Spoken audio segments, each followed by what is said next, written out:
Not only survey department ಅಲ್ಲ, ಈಗ Krishna ಬೈರೇಗೌಡರು revenue minister ಆಗಿದಾರಲ್ಲ, so ಅವರು ಮಾಡ್ತಕ್ಕಂಥ ಬೋಧನೆಗಳು ಅಂದ್ರೆ ಈ ಧರ್ಮರಾಯನ ಬೋಧನೆ ಇದಾವಲ್ಲ, ಇದು ಕೆಳಗಡೆ ಹಂತದಲ್ಲಿ ಪಾಲಿಸ್ತಾ ಇಲ್ಲ ಯಾರು.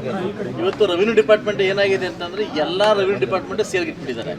ಎಕ್ಸ್ಪೆಷಲಿ ಕೋಲಾರ ಜಿಲ್ಲೆದಲ್ಲಿ ಎಲ್ಲಾ ರೆವಿನ್ಯೂ ಡಿಪಾರ್ಟ್ಮೆಂಟ್ ಸೇಲ್ಗಿದಾವೆ.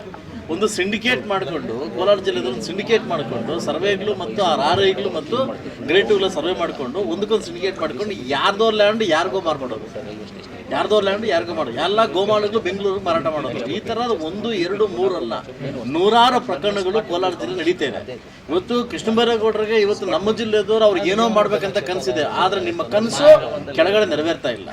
ಇವತ್ತು ಎಕ್ಸ್ಪೆಷಲಿ ಎಲ್ಲ ಒಂದು ಜನಪ್ರತಿನಿಧಿ ಶಾಸಕರು ಮಾನ ಹೋಗ್ತಾ ಇರೋದು ಎಲ್ಲಿ ಅಂತಂದ್ರೆ ಇದನ್ನ ನಮ್ಮ ಕಂಟ್ರೋಲ್ ತಪ್ತಾ ಇದೆ.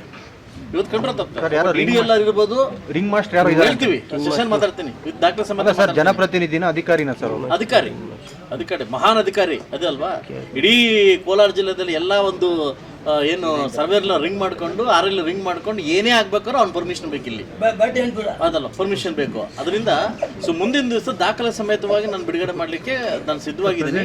ಸೊ ರೆವಿನ್ಯೂ ಡಿಪಾರ್ಟ್ಮೆಂಟ್ ಪ್ರೆಸೆಂಟ್ ಇಲ್ಲೇ ಇದ್ದಾರೆ. ರೆವಿನ್ಯೂ ಡಿಪಾರ್ಟ್ಮೆಂಟ್ ಇಲ್ಲಿ ಆಗ್ತಕ್ಕಂಥ ಏನು ಅವ್ಯಾಚಾರಗಳಿದಾವೆ, ಇವತ್ತು ಮುಳಬಾಗಲ್ ತಾಲೂಕಲ್ಲಿ ಆಗ್ತಕ್ಕಂಥ ಕೆಲವು ಹೇಳಿದ್ರೆ ಅದು ನನಗೆ ನಾಚಿಕೆ ಆಗುತ್ತೆ. ಹೇಳ್ತೀನಿ ಇನ್ನೂ ಸ್ವಲ್ಪ ನಂಗೆ ದಾಖಲೆ ಬೇಕಲ್ಲ, ಹೇಳ್ತೀನಿ ಆಯ್ತಲ್ವಾ. ಖಂಡಿತವಾಗ್ಲೂ ಮುಂದಿನ ದಿವಸ ಬಿಚ್ಚಿ ರೆಡಿ ಇದೀವಿ. ಇದಕ್ಕೆ ಕೋಲಾರ ಶಾಸಕರು ನಾವು ಎಲ್ಲ ಸೇರಿ ಇದಕ್ಕೆ ಮಂಗನಾಟ ಆಡೋಕೆ ಇದು ಕ್ಲೋಸ್ ಮಾಡಕ್ಕೆ ರೆಡಿ ಇದೀವಿ.